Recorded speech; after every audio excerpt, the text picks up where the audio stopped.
Hi and welcome folks. Hi Felicia. Hi. Today we're here to check out Fujifilm's brand new and exciting new GFX camera, the 100RF. And as I've been testing this out for the past week or so, there's a couple of questions that keep coming back to me. Primary one is, what is it that makes us buy a medium format camera in 2025? Is it having the maximum possible resolution? Is it so we have the best possible image quality? Maybe it's for the larger photo sites, or it's related to the shallower depth of field you get off a larger sensor. Is it for higher resolution and the ability to crop your files and get different kind of aspect ratios? Or maybe it's that ephemeral and hard to explain medium format look that some people talk about. Or is it just a general sense of satisfaction knowing that you have the best possible tool for the job? Or maybe it's just a placebo effect that the words medium format make us feel good and like we've made the right decision. In this video, we're going to be testing that out, looking at some alternatives and seeing who this camera is really best suited to. Now, if you're a medium format shooter, whether you're in the GFX system or the Hasselblad range, check out my expert setup guide. You can see details in my link tree below. They take you through the entire systems, all of the different ways you can customize and set up these cameras to get the most out of them for your personal style of shooting. Full details in the description below. One shot. Let's go, let's go. You know that I won't lie like this. I don't wanna hide everything like. So in terms of first impressions with this guy, it really is just the bigger supersized brother of the X100 VI. Looking at them side by side, I'll be honest, I really doubted it, that it was just going to be a slightly enlarged version. If you think about the difference in size of sensor, the size enlargement is really minuscule. The dial layout, the overall balance of it is the same. It is bigger, it is heavier, but the balance is really similar. And actually, the biggest size difference is the height, and that may even be a good thing because it makes the grip bigger. The only thing is, for my hand size, I find the position of the digital zoom lever a little bit awkward, but otherwise good. One thing I've noticed, I saw some reviewers raving about the fact that this came with a filter and a square hood. I don't know that that's such a big deal. You need the filter for this to become weather sealed, and the hood, sure, if you want to pose like you're a cinematographer, having a square hood is great, but if you compare the kind of build quality and finish of it and the way the cap attaches to something like the Q2 or Q3, it's not nearly as kind of a premium experience. But overall, I have high hopes because I really think the hand-holdable and well-balanced nature of the X100 is why that's so classic. So this carrying this over is a great thing, and the fact that you can't change the lens to something that would be much bigger and heavier and throw the balance off, in this case, could actually work in its favor.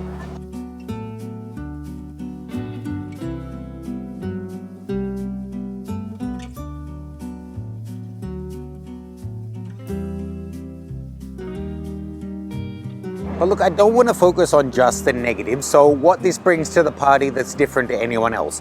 There is nothing else that really competes with this that has this kind of a specification as a medium format. And it is remarkably small and light. We'll talk about that more in the conclusion. But as I said, Fuji have stated that they made every design decision to keep this small. And I do think the lens is remarkably small, even though it's only an f4. But at the end of the day, the one thing they can't compromise on to keep it small is image quality. So I'll say goodbye to you for now. Let's head in studio and take a look at the image quality. Okay, so let's take a look at some sample images here. I do think overall, if you're getting this as just a general walk around camera, travel documentary, however you want to call it, then you'll probably be quite happy with it. I don't want to harp on it, but I do want to point out it's not just that it's an f4 lens or that it's an unstabilized sensor or lens. or that it's a high resolution sensor. It's all three, and they really do add up. So I consider that I have a reasonably steady hand. Not that this is the world's most important photo, but here you can see because it's f4, I needed to be up at ISO 3200. Your image is going to suffer. Zooming in on the shot to 100%, you can see there's still motion blur in there. Still motion blur in that one, and it's probably only this one that was quite a bit wider that I nailed it, and that's at 1/250th of a second. So you kind of have to take these things in combination, because admittedly this is a much more expensive combo, the Hasselblad, but actually when you look at them, the body isn't that much bigger on the Hasselblad, despite, you know, being interchangeable lens and having unbelievable stabilization. So even if I was stuck with the f4 lens on the Hasselblad, if my subject is still enough, I can still get at least a couple of stops, maybe 3 stops or more, slower shutter speed thanks to the stabilization this guy offers.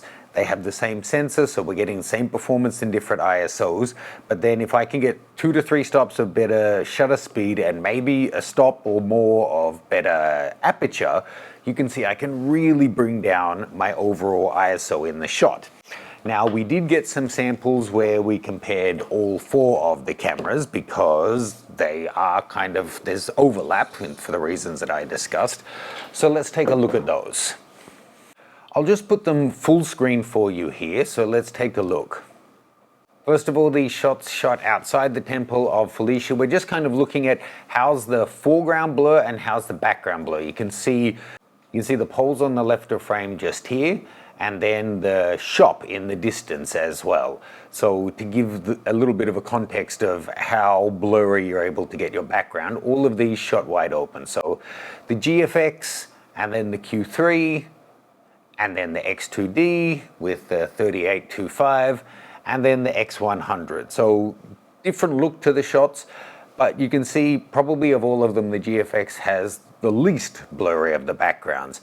Taking a look at these ones in at the temple, and again, this is, you know, just look at it overall. None of them have really had much work done to them, just kind of equalizing the crop a little bit. Again, well, you leave me a comment. What do you think of the various image quality? Taking a look at these shots of the full body, shooting her head to toe, are we getting anywhere we're getting a real 3D pop? I don't know. With the GFX, the Q3, the X2D, and then the X100. And then going into half body, so we're getting in fairly tight, fairly shallow depth of field here, even at f4. So here you can just compare them side by side, the images. So I'll keep the GFX on screen for you here, and then let's put the others up side by side so you can compare. There's the Q3, there's the X2D, and there's the X100. So I can't go in, you know, super pixel peeping these files or giving you downloads because it is a pre-production GFX. I'm required to say that kind of thing, but I don't think I've ever really seen a product that came as a pre-production that in the week or two before it went on sale had any significant change to the performance. So there may be a new firmware out there, but essentially it's the sensor we all know extremely well. So I think the images speak for themselves in terms of subject separation, but as we were driving in here today, my assistant said he thought it would be interesting to test the closest focus as well, because that has a big impact on, you know, how much you can blur out the background as well. So the Hasselblad, for example, I can see on the focus scale, lets me get down to 30 centimeters. And switching to manual focus, the Fuji says 10 centimeters, but that can't be right. That's from the focal plane. That would mean that I'm focusing like right there. Sorry if I like bump you. So that's not 10 centimeters. It's definitely closer. It's maybe 20, but it's marked as 0.1 of a meter. I don't really get it. Anyway, it's super close. Let's just throw in the Q3 as well. So this one I can get down to 0.3 as well.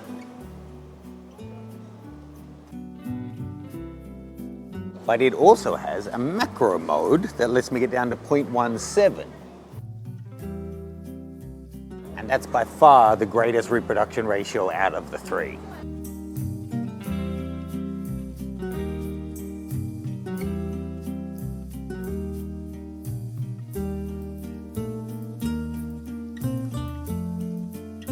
Okay, so I'm not done testing this camera yet, but let's revisit that list of questions I started out the video with.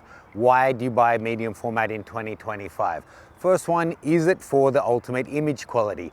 I do think that's why a lot of people buy medium format, but I don't know if that's why people would buy this one. I mean, whilst it's a fine lens, it's an f4 28mm unstabilized that you can't change. Surely, if you're looking for the best possible image quality, going for one of the other GFX cameras where you can put on different focal lengths, get faster apertures, shoot it in stabilized situations, is overall likely to yield the best possible image quality. I don't think that's what this is really for. Next up, is it for the ecosystem of accessories? That one was a little facetious because you can't change lenses, all you need is a battery and memory cards for this guy. However, yes, you'll be able to use the Fuji compatible flashes, and this being the first camera in the system with a leaf shutter, you can then sync all the way through to 1/4000th. That's great. Is it for the larger photo sites that you get with medium format? Honestly, yes and no, because just like the Hasselblads, this is baby medium format and 102 megapixel. The photo sites on this actually aren't any bigger than a medium resolution full frame or a low resolution APS-C. You know, you get to something like an X100 that's APS-C and 40 megapixel, that has tiny photo sites, but these actually aren't that much bigger either.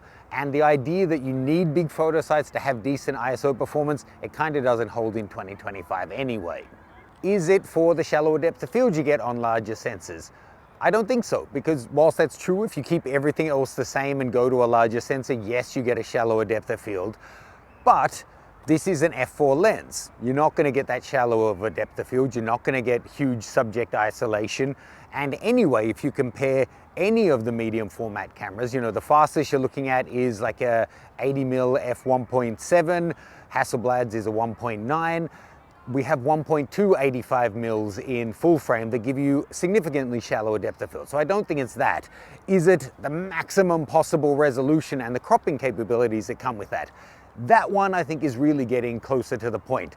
Short of phase one, where you can go beyond this sensor, this is the cheapest way to get into the 102 megapixel club. And the fact that they've built in that digital cropping lever on the front of the camera, I think they know that's going to be a big appeal to people, and certainly in my testing I have found it great to have that. Although I find the placement a little bit clunky, I think cropping ability is a reason to get this guy. Is it the mythical medium format look? I don't want to open a whole can of worms here, but I kind of think the medium format look is bullshit anyway. But again, I don't think with the 28mm f4 lens you're going to experience that ethereal concept in any case. The other one is it just for having the best possible tool for the job? Maybe, but that's down to you and what job you're doing. Again, a fixed focal length like this, if the Leica Q would do it for you, but you want medium format and you don't care about a slower aperture, then yes, this could be the best tool for the job for you. That's a question only you can answer. And one that I kind of left off, well, kind of a two-parter, is maybe we buy this kind of a camera for style and just because we want it. You know, maybe we had a really great year and we want to treat ourselves instead of, you know, buying new tires for the car or buying this, that, or the other. It's just a treat for yourself. Maybe, you know, there are just a lot of people who can drop $5,000 because they want it for no real reason, that maybe they have a bunch of other ones and this is just one extra one. I did wear my fashionable corduroy jacket here, trying to look more of a Fuji shooter for this video, because I do think fashion is important to some people, style is important, and as we're going to get into on the things this leaves out, but what it brings to the party, I think this still has appeal to people, even if it hasn't checked off many of those items on that list we just went through.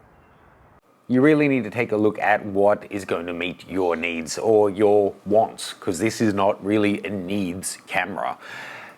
Does this fit your requirements? Are you looking to get into medium format? Do you just want a supersized X100? Do you just think the design is great and would look cool sling over your shoulder as you're walking around town or traveling around Europe for a month? I'm sure this is going to sell well. I love the aspect ratio dial, although I think it could have been integrated better. I love that they put the digital crop button up the front. There's a lot to like about this, but just not enough for me to personally love. Let me know your thoughts. Check out the expert setup guides below. If you're actually still here so late in the video, leave me a comment, purple donut, and I'll see you soon.